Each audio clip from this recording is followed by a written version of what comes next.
Hi, in this video we will have a look and a listen to the alternating samples feature, which is a very important feature of MIXOSAURUS drums, as you're about to hear. As you can see here, I have loaded two versions of the same kit. You see we have the blue kick drum, snare drum, a ride cymbal and the 4 toms. In this upper area we have the instruments that use no alternating samples, and below we have the ones that do use alternating samples, and I will be playing these loops here, and I'll be toggling between these two drum kit versions so you can hear the difference. Now let's start with this little tom roll here. As you can see, it is programmed in a very stiff and unhuman way, very quantized, using all the same velocities. These ones are lower because they play more notes, but they have the same perceived loudness. And yeah, let's listen how this sounds using this version, which has no alternating samples.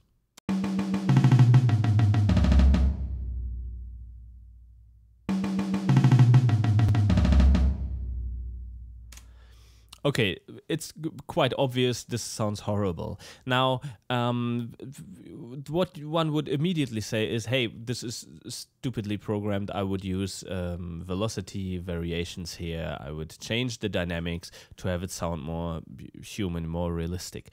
And while that's true, it doesn't solve all of the problems, because actually we have two problems here. One is that each of these hits, each of these notes sound exactly the same, sounds identical, because it uses the exact same sample.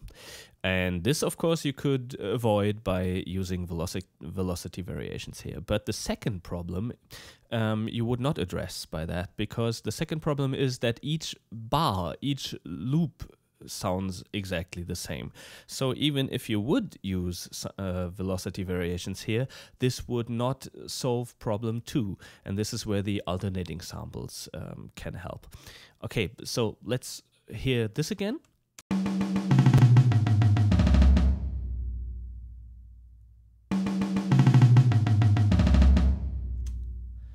And using the alternating samples version,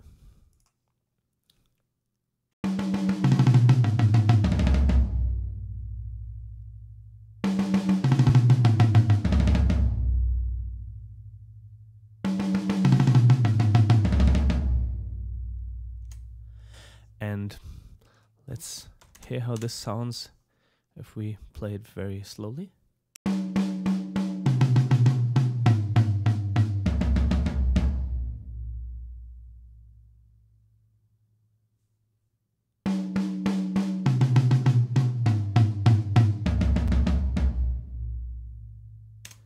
And to compare it with the no alternating samples version.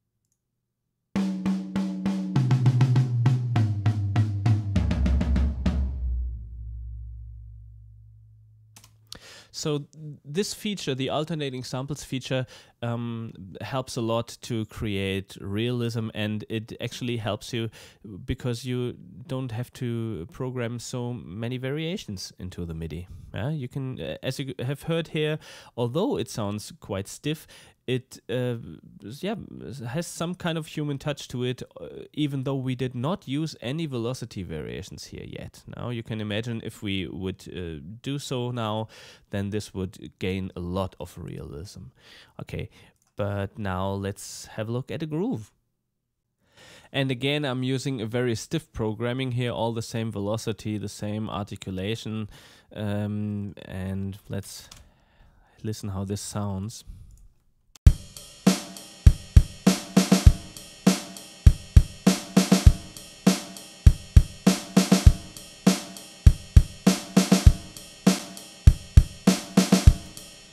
And I can hear you say that nobody would ever program it like this. So why do I do it? The reason is that I want to show you how easy it is using the alternating samples feature to create realistic patterns. Just listen to this one. This is the version with alternating samples.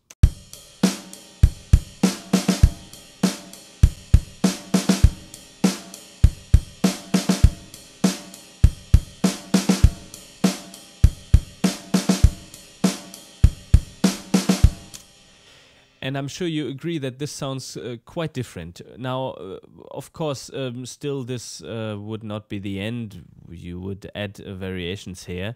But let's listen to the individual instruments, because this really makes it absolutely clear.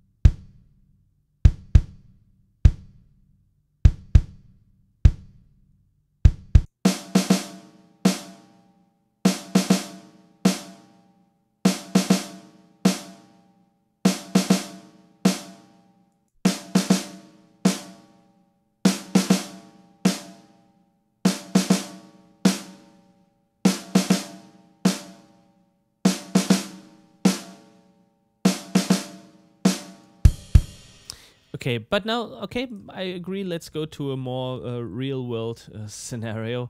This is the same pattern, but I've added a little velocity variations here and another articulation to the right cymbal.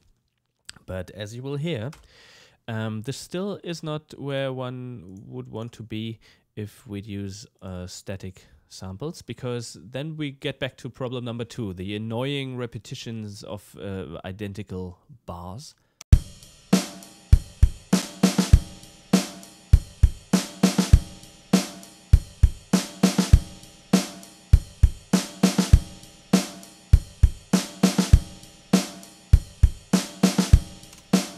Only takes a few instances, a few bars to recognize that this is a loop. And now the alternating samples variation.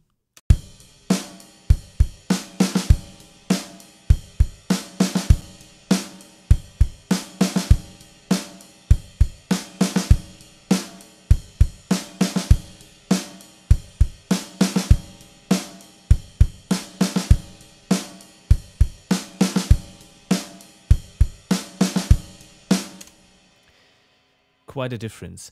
And of course, this is not where it would end. You would always, every few bars, use a different velocity here and there, or a different articulation even.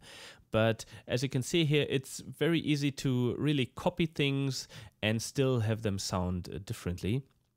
And yeah, that's the most important factor in this alternating samples feature.